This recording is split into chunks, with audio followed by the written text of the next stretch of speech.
Sorry, পারলে আমাকে ক্ষমা করে দিও। জানি তোমাকে অনেক জ্বালিয়েছি, অনেক বিরক্ত করেছি। হয়তো আমার কিছু কথা, কিছু আচরণ তোমাকে বারবার বিরক্ত করেছে, তবুও কখনো ইচ্ছে করে তোমাকে কষ্ট দিতে চাইনি।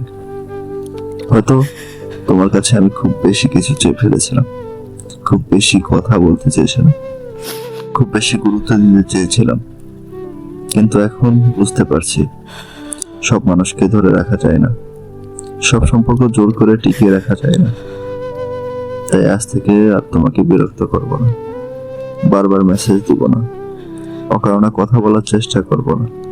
তোমার শান্তির কারণ না হতে পারলেও অন্তত অশান্তির কারণ হতে চাই না। শুধু একটা কথা মনে রেখো, কখনো যদি আমার জন্য কষ্ট পেয়ে থাকো, পারলে আমাকে ক্ষমা করে দিও। আমি দূরে সরে যাব, তবে তোমার জন্য আমার শুভকামনাটা সবসময় থাকবে। ভালো থেকো, নিজের যত্ন নিও।